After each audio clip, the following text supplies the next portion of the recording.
네, 지난 시간에는 우리가 벡터의 개념에 대해서 정의를 했고요. 첫 번째, 벡터의 덧셈이라고 하는 것과 뺄셈이라고 하는 것들에 대해서 살펴보았습니다. 덧셈이라고 하는 것은 두 가지 방식이 있다라고 말씀드렸죠. 첫 번째는 평행 사변형법이라고 하는 것이고요. 두 번째는 꼬리에 꼬리를 무는 방법이라고 하는 것입니다. 기억 잘 해 주시고요. 그리고 더 중요한 뺄셈이라고 하는 조금 더 중요하다라고 하긴 좀 그렇지만 이런 것들이 직감적으로 좀 이해하기 어려운 뺄셈. AB 벡터라고 하는 것들은 무엇이다? OB 벡터에서 OA 벡터를 빼준 것이다 라고 하는 것입니다. 이 종점에서 빼는 것들의 종점에서 원래 있는 것들의 종점으로 가는 벡터를 뺄셈으로 표시할 수가 있다. 선분 AB라고 하는 것들을 OB 벡터 마이너스 OA 벡터라고 하는 걸로 표시할 수 있다는 것입니다. 기억을 한번 상기해 보시면서 이번 시간에는 벡터의 실수배에 대해서 알아보도록 하겠습니다. 이 실수배라고 하는 것과 평행이라고 하는 것들에 대해서 알아볼 텐데요. 이제부터는 조금 내용이 간단하면서도 간단하지만 중요한 내용들이 있으니까 잘 집중해서 들어주시길 바라겠습니다. 자, 그러면 교과서를 한번 펼쳐볼까요? 네, 교과서 벡터의 실수배에 대해서 한번 살펴보도록 하죠. 62페이지 내용들을 보시면 개념 열기가 나오는데요. 이렇게 자동차가 있을 때 한 사람의 힘이라고 하는 걸 A라고 하는데 두 사람의 힘으로 같은 방향으로 밀었을 때 이런 것들을 어떻게 표시할까라고 하는 것에서부터 벡터의 실수배라고 하는 개념을 생각할 수가 있겠죠. 한 사람의 A, 그 다음 또 같은 방향으로 또 A라고 하는 힘이 가해지면 이런 것들을 EA라고 하자라고 하는 것. 이런 생각을 가질 법도 하네요. 두 번째를 보시면 반대 방향으로 만약에 했다면 마이너스 2a라고 하는 힘이 가해졌다. 이렇게 판단하실 수가 있겠습니다. 앞으로 내용이 다음과 같다라고 하는 것인데요. 이렇게 일반적으로 실수 k와 벡터 a의 곱이 k a 벡터를 다음과 같이 정의하자라고 하는 것이네요. 이것을 벡터 a의 실수배라고 하는 것인데요. 먼저 K라고 하는 것과 벡터 A에 대해서 A 벡터가 0이 아니라는 가정한다라고 한다면 K가 0보다 크다라고 한다면 이것은 KA는 A와 같은 방향이고 크기가 KA 벡터인 벡터이다. KA 절대값 A인 벡터를 얘기하는 것이 되겠죠. KA 벡터. 그 다음에 이 KA 벡터가 K 값이 0보다 작다면 어떻게 되는 것인가요? A 벡터와는 방향이 평행하지만 방향은 반대다라고 하는 것이죠. 방향은 반대이고 크기는 절대값 붙여서 음수가 되니까 절대값 K 곱하기 절대값 A 벡터인 벡터가 되겠다. 여기 두 가지 요소를 정의하고 있는 것이죠. 방향은 반대야. 그리고 크기는 절대값 K배, A 벡터의 K배다. 라고 하는 두 가지 요소에 대해서 지적해주고 있는 것이다. 그렇죠. 그 다음에 K 값이 0이라고 한다면 이건 어쩔 수 없이 0벡터가 된다라고 하는 걸 얘기하는 것이죠. 네, 요거 잘 기억을 좀 해 주시면 좋을 것 같네요. 벡터의 실수배. 이 K 값이 0보다 클 때와 작을 때와 0일 때로 나누어서 살펴보았습니다. 자, 여기 스스로 확인하기 문제도 확인해 볼까요? 벡터 A 방향이 같고 크기가 A 벡터의 2분의 1인 벡터는 2분의 1 A 벡터다. 아주 간단하네요. 그렇다라고 한다면 여기 A 벡터와 방향이 반대인 것은 얼마? 마이너스가 붙겠죠. 그런데 몇 배가 된다? A 벡터의 3배니까 마이너스 그렇죠. 3A 벡터라고 할 수 있겠죠. 마이너스 3A 벡터 할 수 있다라고 하는 것이에요. 문제 1번도 살펴보도록 하겠습니다. A 벡터와 B 벡터가 다음과 같이 주어졌을 때 마이너스 2A 벡터는 어떻게 표현된다? A 벡터가 이렇게 되면 마이너스 2A 벡터는 그러면 반대로 이렇게 그어주면 되겠죠. 이게 마이너스 2A 벡터다. 이렇게 이제 할 수 있죠. 시점이라고 하는 게 중요하지 않으니까 평행하게만 그려주면 되겠죠. 그 다음에 이런 것들, 요것 좀 계산하려면 조금 난이도 있겠네요. 아, 마이너스 3a 벡터라고 하는 건 마이너스 3a 벡터. 그러니까 이제 마이너스 3a 벡터는 이렇게 되겠죠. 이렇게 뭐냐면 이렇게 마이너스 3a 벡터에 의해서 여기 마이너스 3 벡터 그러면 여기 마이너스 3a 벡터와 b 벡터라고 하는 걸 더하는 것이니까 이렇게 두 칸, 또 두 칸, 두 칸. 요것이 마이너스 3a 벡터가 되겠죠. 그래서 이제 b 벡터와 마이너스 3a 벡터를 더한 것은 이렇게 이쪽으로 가는 이 벡터가 뭐가 되겠다? 마이너스 3a 벡터와 b 벡터를 더한 것이 되겠다. 이렇게 이제 계산할 수가 있겠습니다. 자, 뭐 이제 a 벡터와 마이너스 2b 벡터도 마이너스 2b 요거 이제 세 칸에 대해서 이렇게 또 이제 하나 둘 칸이 못 들어네. 이렇게 이게 이제 그 마이너스 2b 벡터죠. 마이너스 2b 벡터. 여기서부터 이제 그려주면 평행사변형으로 여러분들이 그려볼 수 있을 것 같습니다. 문제 1번 한번 직접 여러분들이 교과서에다가 그 표시를 해주시면 좋을 것 같다. 그런 생각이 드네요. 지금 이제 그 문제 1번의 2번과 3번이 아주 중요한 것인데요. 이렇게 평면상에서 어떠한 벡터라고 하는 것들을 다 이제 나타낼 수 있다라고 하는 것들 얘기하는 것이죠. 이제 평면 위에 있는 벡터라고 하는 것들은 두 개의 같지 않은 두 개의 벡터라고 하는 것들로 표현할 수가 있다. 실수배를 내서 더해주고 이러면서 왠지 도형이라고 하는 것도 등장하고 원도 등장하고 이런 것들이 되겠죠. 자, 벡터의 실수배의 성질도 살펴보면 벡터에서 실수배의 결합 법칙이 성립합니다. 이 순서를 바꿔도 된다. 먼저 그냥 실수끼리 곱하여서 A 벡터를 곱하여도 된다. 그 다음에 분배 법칙이 성립한다라고 하는 거죠. 분배 법칙. 그 다음에 이론 분배 법칙. 벡터를 나누어서 실수배해 주는 것도 성립한다라고 하는 것 알아주시면 되겠습니다. 즉 실수에서 성립하고 있는 모든 성질이라고 하는 것들이 그대로 벡터의 세계에서도 적용이 된다라고 하는 걸 얘기하는 것입니다.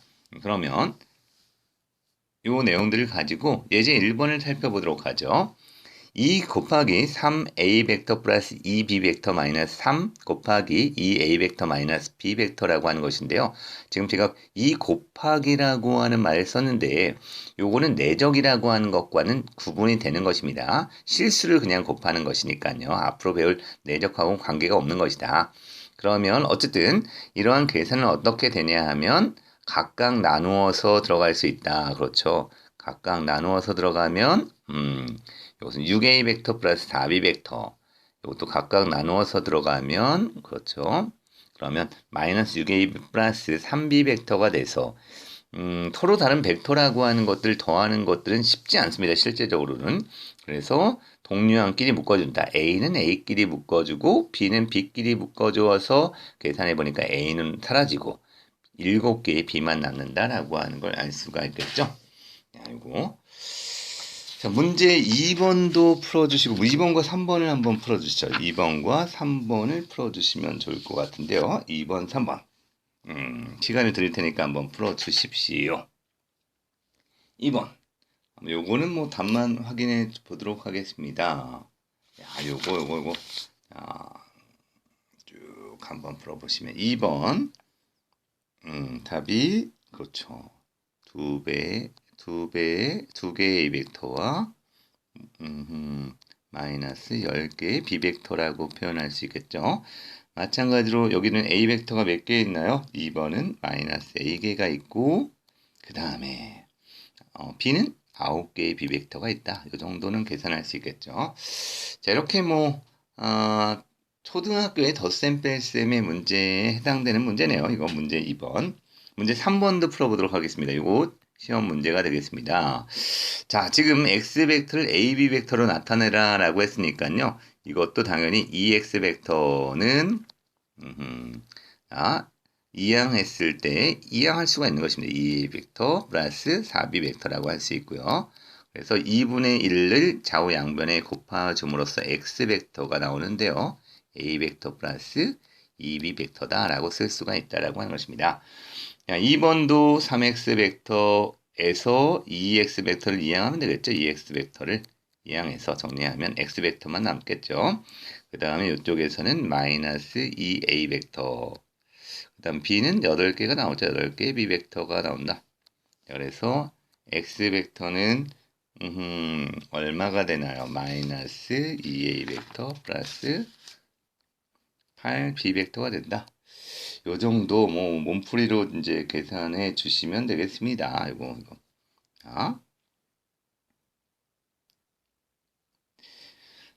다른 것들은 다 넘어가는데 지금 수학 역량 기르기 문제를 생각해 보도록 하겠습니다. 이것은 도형과도 아주 밀접한 관계를 갖고 있기 때문에 조금 생각해 봐야 하는 아주 중요한 문제인데요. 여기 어떠한 것이 있냐면 선분 AB라고 하는 것이 존재하죠. 그런데 그 선분 위에는 A라고 하는 점과 B라고 하는 점이 선분 위에 있다라고 하는 것입니다. 근데 어떠한 점이 있어. 점이 있는데 이 점의 조건은 어떤 조건이 있냐 하면 어떤 성질이 있냐면 이 바로 AP 벡터와 A에서 P가 어디 있는지 모르겠지만 P 벡터와 BP 벡터를 더했더니 0이 됐다라고 하는 것입니다. 야, 요거. 그렇다면 P점의 위치를 추측해보자라고 하는 것이죠. P점이 뭐 직선 위에 있을까? 아니면 이제 직선 밖에 있을까? 이런 걸 생각해 봐야 되는데, 이 식을 만족시키는 것은 어떠한 점일까를 생각해 본다면, 야, 이거 어떻게 될까? A하고 P 벡터, 밖에 있는 점은 아닐 것 같죠, 왠지. 밖에 있는 것은 아닐 것 같아. 왠지 요건 아닌 것 같아. 그러면 직선 위에 있을 것 같긴 한데 A에서 어떤 P라고 하는 점이 있는데 A에서 P라고 하는 점과 B에서 P라고 하는 점을 더했더니 그러면 0벡터가 됐다라고 하는 것이죠. 느낌이 오네요. 느낌이 오네. 왠지 길이는 같고 어떻게 되는 것? 방향이 반대인 것이어야 되겠네. P라는 점은. P가 그러므로 이 P라는 점은 뭐다? A와 B의 선분 A, B의 중점이 되겠죠. 중점이 되겠다. 이런 생각을 좀 해볼 수가 있겠네요. 상상력을 좀 발휘하셨나요? 지금 P라는 점이 어디 있는지 모르겠어. 만약 이렇게 여기 있다라고 한다면 이 벡터라고 하는 것과 이 벡터 이런 것들을 더해서 0이 될까? 그렇죠. 생각해 보면은 직선 위에 있지 않은 점이라고 한다면 A에서 P까지 가는 벡터와 B에서 P까지 가는 벡터를 더했을 때 0이 된다? 방향이 다르면 평행하지 않으면 이런 일은 일어날 수가 없는 것이죠. 그렇기 때문에 이것이 기본적으로 0이 된다라고 하는 것들은 직선 위에 있다라고 하는 걸 하나 추측할 수가 있고요. 두 번째로는 이런 것들을 이해했을 때 AP 벡터라고 하는 것이 뭐와 같으냐면 마이너스 BP 벡터와 같다라고 하는 것이니까 서로 등호로 연결되어 있을 때 이 길이라고 하는 것들은 같다라고 하는 것이죠. 같기 때문에 바로 P라고 하는 벡터는 점은 A와 B의 중점 위에 있어야지만 방향이 다르면서 평행한 이렇게 점 위에 있는 것이다. 직선 위에 있는 것이다라고 추측을 할 수가 있다라고 하는 것이죠. 요 상상력 좀 발휘할 수 있나요? 자, 이번에도 그럼 같은 방법으로 생각한다라고 한다면 이것이 이제 마이너스 원래는 이제 뭐 마이너스 0 이렇게 해도 되겠죠. 이렇게 된 식도 여러분들이 똑같은 식이 되겠습니다. 근데 여기서는 좀 너무 복잡하면 여러분들이 상상하기가 어려우니까 이걸로 한번 해보시면 A에서 P까지가 P가 PB의 2배랑 같아진다라고 하는 것은 요 벡터랑 요 벡터랑 같아진다라고 하는 것들은 기본적으로 그러니까 조금 전에 앞에서 다루었던 것처럼 어떠한 한 직선 선분 AB를 지나는 직선 위에 P라는 점이 존재한다라고 하는 걸 얘기하는 것 같죠? 그런데 어떤 것이냐 하면 요거 왠지 이걸 몇 등분 했냐면 제가 3등분을 했다라고 하는 것이죠. 어떻게 이렇게 알 수 있냐? 많이 해봤으니까 알 수 있을 텐데요. 바로 A에서 P까지의 길이는 뭐와 같다? B에서의 P까지의 길이라고 하는 것과 두 배 한 것이 같아진다는 거예요. 이 길이랑 요 길이의 2배 한 것. 2배 한 거 이렇게 되겠죠. 그러니까는 이것은 어떻게 좀 상상력을 발휘한 P라는 점이 어디에 있을 것 같나요? A와 B라고 하는 것을 선분의 A, B를 어떻게 하는 것? 그렇지. 2대 1로. 자, A로부터 2칸, 그 다음 B로부터는 1칸 떨어진 점으로 내분하는 점이다 라고 하는 것을 알 수 있다라고 하시죠. 자, 상상력도 발휘가 되나요? 아이고, 이거 약간 1번하고 생각을 해 본다라고 한다면 상상력을 발휘할 수 있을 것 같은데, 자, AP라고 하는 어떤 P라고 하는 점이 어디 있냐면 2대 1로 떨어진 이런 P라는 점에 있으면 여기 BP라고 한 PB라고 하는 벡터의 2배를 한 것은 AP라고 하는 것들의 벡터와 크기는 같아지면서 방향이 반대가 되는 점이 되겠죠. 그래서 2대 1로 내분하는 점이 되겠다라고 하시네. 반대로 생각하시면 안 됩니다. 반대로. 요거 왠지 아주 중요한 것 같죠? 앞으로 이제 우리가 다루게 될 가장 중요한 내용들이 바로 이런 내용들이 되겠습니다. 그러니까 이런 것들 만약에 이제 문제를 또 바꿔 쓴다면 여기 이제 C라고 하는 게 존재하고 P가 여기 있으면 그러면 이제 P가 있을 때 이제 삼각형 A CP라고 하는 것과 삼각형 BCP라고 하는 것들 넓이의 비는 어떻게 되는가? 넓이의 비는 어떨까요? 여기 높이가 일정하고 길이가 같아지니까 1대1로 넓이가 나누어진다. 이런 상상까지 하실 수가 있겠죠. 여기도 마찬가지로 C라는 점이 있어. C라고 하는 점이 있으면 삼각형 A, CP의 넓이와 삼각형 BCP의 넓이의 비는 어떻게 될까? 높이가 같으니까 이것은 밑변의 길이로 내분되는 넓이가 나오겠다. 2대1로 되겠다라고 하는 것들 상상할 수가 있겠죠. 야, 갑자기 훅 치고 들어오니까 당황스럽죠? 약간, 아하. 조금 당황스러운 면이 있을 수 있는데, 자, 이런 내용들을 가지고 문제를 풀 것이다라고 하는 것이네요. 좀, 시간이 너무 쫓기거나 이렇게 하시지 마시고요. 자연스럽게 여러분들이 너무 부담 갖지 않은 상태에서, 이런 것들에 대한 생각을 해보시는 것들이 좋을 것 같네요.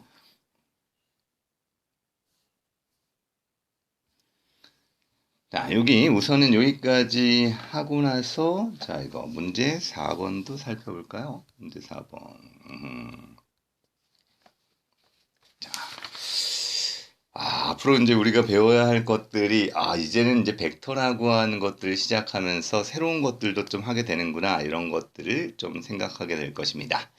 자, 이렇게 이제, 벡터에서 도형이라고 하는 문제를 접근하기 위해서 가장 기본적으로 해야 하는 것들은 2가지의 방향을 말씀드렸는데, 첫 번째가 평행하다는 것과 두 번째가 수직이다라고 하는 것입니다.